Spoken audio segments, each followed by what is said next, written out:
Hello friends, मैं हूं गौरव और जैसे कि आप देख सकते हो आज बहुत सारी कंट्रीज ठप पड़ गई है। लॉकडाउन के चलते आज बड़ी से बड़ी कंट्रीज एकदम सुन सी पड़ गई है और वहां हमारे लॉकडाउन का इन्वेंटर, मेरा मतलब है चाइना, लिटरली एक ऐसी इकलौती कंट्री है जो फिर से अपने फैक्ट्रीज, अपने बिजनेसेस और न जाने क्या क्या खोल कर बैठा है। ये फिर से अपने नॉर्मल कंडीशन में आ गया है और अपने रोज के रहन सहन में वापस लग गया है। यहाँ तक कि फिर से अपने वायरस वाले वेट मार्केट्स को खोल के बैठ गया है। And this makes the world से कि भैया कुछ तो सीख लो अपनी गलतियों से। अगर आप नहीं तो हमें तो सीख जरूर लेनी पड़ेगी। और ऐसा अब दुनिया के बड़े बड़े देशों के मत्थे लग रहा है। सभी के अकलें आज ठिकाने आ रही है और इसमें सबसे बड़ा कंट्रीब्यूशन रहा है इस ग्लोबल पैंडेमिक का। और इसीलिए अब दुनिया की इकोनॉमिक डार्लिंग चाइना शायद से ये टाइटल गंवाने के कगार पे आ गई है। और इन फ्यूचर सिचुएशन बहुत चेंज होने वाला है। जितनी पावर इसे एंजॉय करनी थी उसने कर ली है। यूएसए से लेकर सारे यूरोपियन देश जो चाइना के मैन्युफैक्चरिंग पे इतने डिपेंडेंट थे, उन सब की आज बजी पड़ी है, वो भी गंदी वाली।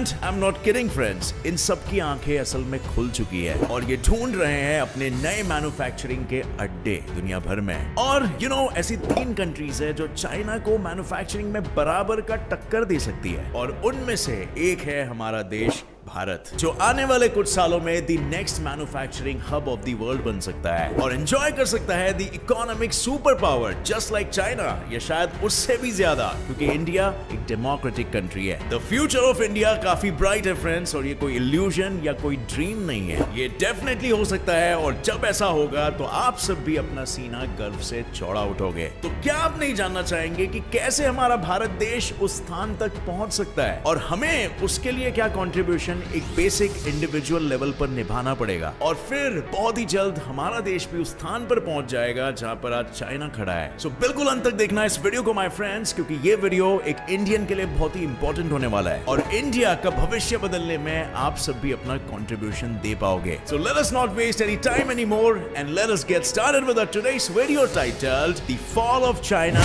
And rise of India. अब फ्रेंड्स, आगे के आने वाले साल बहुत ही ज्यादा क्रूशियल यानी एक्सट्रीमली इंपॉर्टेंट होने वाले हैं पूरे के पूरे वर्ल्ड इकोनॉमी के लिए। जैसे कि हम देख सकते हैं आज कई सारी पावरफुल कंट्रीज पूरी तरीके से चाइना से भरोसा उठा चुकी है। मतलब कसम से चाइना ने विश्वास की धज्जियां उड़ा के रख दी है। हर कुछ सालों में कोई ना कोई दुनिया के लेवल पर जान लेने वाली बीमारियों को जन्म देता रहता है, बस सिर्फ अपने पैसे कमाने की लालच में, अपने देश के निजी स्वार्थ के लिए। और किसे पता एक दिन चाइना का पलड़ा भारी नहीं बल्कि सीधा हल्का हो जाएगा। और ये असल में एक बहुत ही बड़ी बात होगी, क्योंकि ये पूरी की पूरी बाजी ही पलट देगा। हम बिल्कुल अपनी आंखों के सामने एक नए इकोनॉमिक पावर हाउस के क्रिएशन को विटनेस कर पाएंगे। और ये सुनने में एक्चुअली में जितना इजी लग रहा है, असल में होना उतना इजी नहीं है। लेकिन कुछ चीजें हैं जो हम इंडिविजुअल लेवल पर बिल्कुल कर सकते हैं। लेकिन इससे पहले ये जान लेते हैं कि चाइना की हिस्ट्री क्या रही है और कैसे चाइना ने तरक्की हासिल की, ताकि हम भी उससे कुछ सीख ले सके। और इसे जानने के लिए हमें जाना होगा 1970s में, जहां से ये सब कुछ शुरू हुआ। चाइना जो वैसे तो पहले से कम्युनिस्ट इकोनॉमी थी, लेकिन 1970s के बाद उसने धीरे धीरे अपने कम्युनिस्ट इकोनॉमिक पॉलिसीज को कैपिटलिज्म के ओर बढ़ाना शुरू कर दिया। और इसी तरह it adopted a mix market socialist economy. मतलब सोशलिज्म में गवर्नमेंट का खौफ भी और कैपिटलिज्म में एंटरप्रेन्योर्स के मुनाफे भी, बेस्ट ऑफ बोथ वर्ल्ड्स। और इसी चेंज ऑफ इकोनॉमिक पॉलिसी ने चाइना का पूरा भविष्य ही बदल डाला। चाइना ने काफी सारे फॉरेन इन्वेस्टमेंट्स को अपनी ओर आकर्षित किया and it built many specific economic zones, SEZs, जहां पर बड़े बड़े फैक्ट्री सेटअप किए गए। और फिर 1980s तक फॉर्च्यून 500 की कंपनीज तक यहां पर अपने प्रोडक्ट्स मैन्युफैक्चर करने लग गई। और इसके सबसे बड़े रीजंस थे चीप लेबर फोर्स और favourable import export tax laws. और फिर चाइना बहुत जल्द बन गया बहुत सारे विदेशी कंट्रीज का मैन्युफैक्चरिंग अड्डा। तो अगर फ्रेंड्स आपने एक चीज नोटिस की होगी, जो आई एम श्योर आपने नोटिस जरूर की होगी, कि हर चीज मोस्टली मेड इन चाइना ही क्यों होती है। चाहे फिर वो आपका फोन हो, किचन का सामान हो, मेकअप का किट हो, कपड़े हो, लाइटिंग्स हो या कुछ भी, यहां तक कि प्लास्टिक्स भी, सब के सब मेड इन चाइना। और ये इसीलिए क्योंकि चाइना ने फॉरेन मैन्युफैक्चरर्स के लिए कंपटीशन ही हटा डाला। अगर कोई कॉम्पिटिटर खड़ा भी हो तो वो मेड इन चाइना के लो प्राइसेस से कभी भी कंपीट नहीं कर पाएगा। और इस तरह चाइना ने एक्चुअली पूरे मार्केट पर अपना कब्जा हासिल कर लिया, जिसने उसे आज इतनी रफ्तार से दुनिया की सेकेंड लार्जेस्ट इकोनॉमी बना दी after USA. But friends, here comes comes a catch, अगर चीप लेबर वाली कंट्री अगर अमीर बन जाए तो क्या होगा? वेल, ज्यादा कुछ नहीं, बस फॉरेन इन्वेस्टर्स के खर्चे बढ़ जाएंगे और मे बी उनका नुकसान होना शुरू हो जाए। एंड इसका बेस्ट एग्जांपल है चाइना, जहां पर 1990s में एवरेज वेज $150 पर ईयर था और आज 2020 में $13,500 हो गया है। Can you calculate the percentage increase? Well, to make your life easier, वो परसेंटेज है 8,900%। वेल, 8,900% कितना ज्यादा होता है, और अब हमारे फॉरेन इन्वेस्टर्स और कुछ नहीं बल्कि अपने आंसू पोंछ रहे हैं। और इसके साथ साथ चाइना एक्चुअली में काफी पंगों में भी फंस गया है with western countries, specially USA and with India too, क्योंकि चाइना की चीजों में उंगली करने की आदत अब तक नहीं गई है। और इन सभी रीजंस के कारण चाइना का मैन्युफैक्चरिंग भी पिछले कुछ सालों में थोड़ा सा स्लो हो गया है। और जैसे ही चाइना का मैन्युफैक्चरिंग स्लो हो ही रहा था, here we have another pandemic. China के लॉकडाउन ने एक्चुअली पावरफुल कंट्रीज में अफरा तफरी मचा दी, because they were heavily dependent on China's products. इतने ज्यादा डिपेंडेंट थे कि उन्हें एसेंशियल आइटम्स की भी कमी पड़ गई। और तो और इतने पावरफुल कंट्रीज के पास कोई और बैकअप प्लान भी नहीं था। मतलब एक तरह से चाइना ने तो बैठे बैठे ही अपना आतंक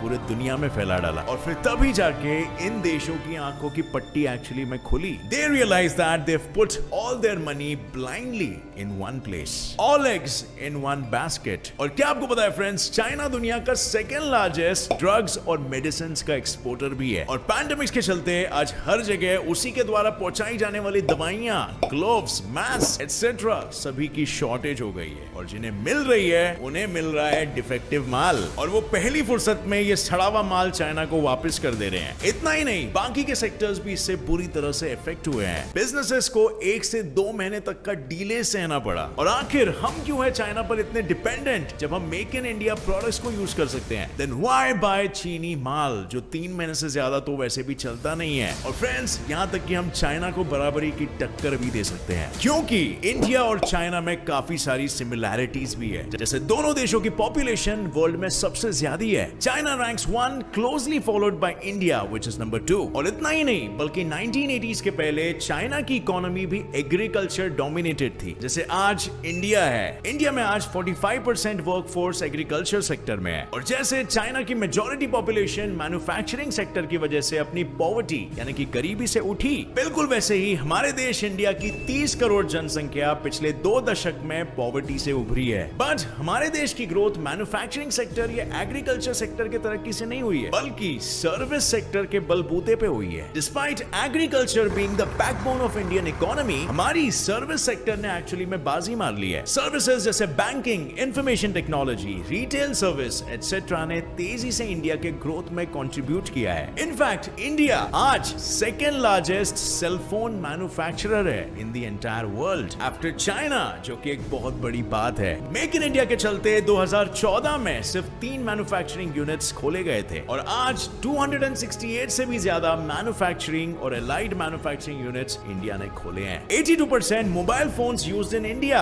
are actually made in India. Freaking amazing, right? Smartphone companies जैसे Apple, BlackBerry, Nokia, Samsung, Sony, Lava etcetera जैसे बड़ी बड़ी कंपनीज आज इंडिया को अपना मैन्युफैक्चरिंग अड्डा बना चुकी है। और ये सब इसीलिए हुआ क्योंकि हमारा देश इंडिया पूरे दुनिया भर में सबसे लार्ज वर्कफोर्स प्रोवाइड करता ही है, बल्कि यहाँ पर यूथ्स भी ज्यादा है, और हम चाइना के लो लेबर कॉस्ट को भी मात दे देते हैं। जहाँ आज इंडिया में एक एवरेज मैन्युफैक्चरिंग लेबर $5 कमाता है, वहीं पर चाइनीज लेबर दिन के $28 कमाता है। तो अब इसीलिए अब कंपनीज चाइना को छोड़कर इंडिया के पास ज्यादा अट्रैक्ट होगी। And don't get me wrong your friends, India का लेबर कॉस्ट आज लो है, लेकिन यहाँ पर जब एम्प्लॉयमेंट आएगा, यहाँ पे कंपनीज आएगी, तो ही तो इंडिया की स्टैंडर्ड ऑफ लिविंग बढ़ेगी, which is a good sign. Indians की स्किल लेबर फोर्स और उनकी अंग्रेजी भाषा की अच्छी understanding What is your name? My name is Sunita. हमें चाइना से आसानी से एक कदम आगे बढ़ा सकती है। India has the largest English speaking and English understanding population English and can handle more customers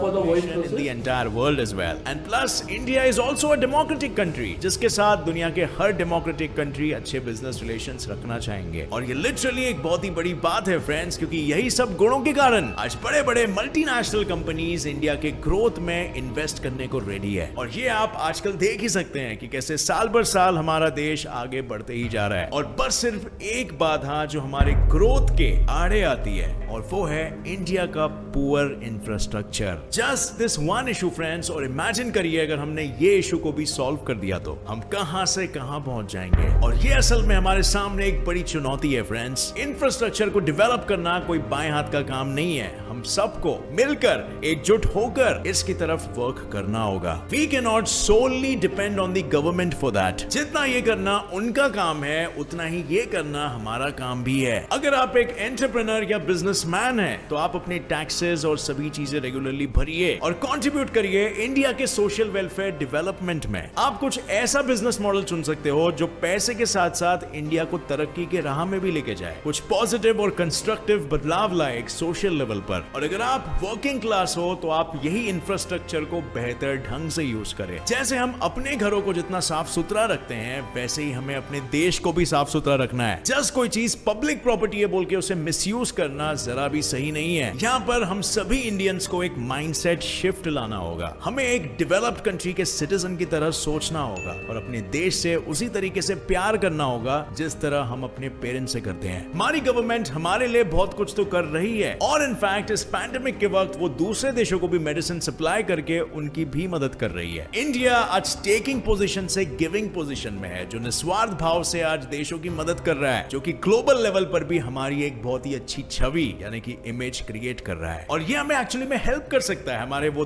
दो कंपटीशन से फाइट करने के लिए। इंडिया के साथ साथ ऐसे दो और देश भी है जो फ्यूचर में वर्ल्ड के मैन्युफैक्चरिंग अड्डे बन सकते हैं पोटेंशियली। वियतनाम और मेक्सिको भी बहुत सारे पावरफुल कंट्रीज को अपनी तरफ आकर्षित कर रहे हैं। और क्यों ये इंडिया के तगड़े कंपटीशन हो सकते हैं, आइए हम जानते हैं। वियतनाम जो एक समय में एक्सट्रीमली पुअर देश हुआ करता था, आज पॉवर्टी से मिडिल इनकम ग्रुप में आ गया है, और वो भी in just 20 years. Can you imagine that? ये वियतनाम को वर्ल्ड की सबसे फास्टेस्ट ग्रोइंग इकोनॉमी बनाता है। और अगर ऐसी ग्रोथ जारी रही तो वो दिन दूर नहीं होगा जब वियतनाम एक हांगकांग, सिंगापुर या यूए तक बन सकता है। और दूसरी तरफ एक डेटा के अनुसार मेक्सिको ऑलरेडी बिगेस्ट मैन्युफैक्चरिंग अड्डा बनने की रेस में काफी आगे पहुंच चुका है। 2017 में Mexico's export to the United States सीधा 14% बढ़ गया था और इसने $300 बिलियन से भी ज्यादा कमाया। और एक यूएस कंपनी के सर्वे के हिसाब से यूएस के काफी सारे कंपनीज चाइना से अपने मैन्युफैक्चरिंग का एक मेजर चंक मेक्सिको में शिफ्ट करने की तैयारी शुरू कर चुके हैं। और हालांकि एक बड़े लेवल पर अब तो बस सिर्फ प्लानिंग चल रही है, लेकिन फ्यूचर में ऐसे होने के चांसेस बहुत ही हाई है। तो फ्रेंड्स, हमारे देश भारत के लिए पुअर इंफ्रास्ट्रक्चर के साथ साथ आगे कंपटीशन भी है और आगे के आने वाले ये 20 साल काफी क्रूशियल होने वाले हैं और ये बाजी कभी भी पलट भी सकती है। वियतनाम, मेक्सिको और इंडिया फुल स्विंग में बैटल ग्राउंड में उतर चुके हैं और अब आगे बस सिर्फ ये देखना है कि कौन जीतता है और कौन चाइना को बराबरी का टक्कर दे सकता है। मैंने आपको चाइना और इंडिया में काफी सिमिलरिटीज बताई है। हम हर तरह से चाइना तक पहुंच सकते हैं, बस सिर्फ हमें किस चीज की जरूरत है तो वो है एक एक्स फैक्टर की। इमेजिन करो अगर 1.3 बिलियन इंडियंस जी जान लगा दे एकजुट होकर अपने देश की ग्रोथ एंड डेवलपमेंट में, तो कोई भी हमें एक सुपर पावर और एक अच्छा रोल मॉडल बनने से नहीं रोक सकता। If we all stand together we can overcome any struggle. With that said friends, आज के वीडियो के लिए बस इतना ही। अगर आपको ये वीडियो पसंद आया तो एक लाइक जरूर ठोकना, मेरे चैनल को सब्सक्राइब करिए और दबाइए नीचे दिया गया बेल आइकन ताकि आगे आने वाली कोई भी नई वीडियो की अपडेट आप मिस ना कर सके। और अब फ्रेंड्स, आपको क्या लगता है कि हमारा एक इंडिविजुअल लेवल पर क्या कंट्रीब्यूशन होना चाहिए हमारे देश को तरक्की के राह में ले जाने के लिए? नीचे कमेंट करके शेयर करना सभी फैमिली मेंबर्स के साथ। मिलेंगे बहुत जल्द in another exciting video full of facts and knowledge. And till then keep watching, keep learning and keep contributing for our country. जय हिंद।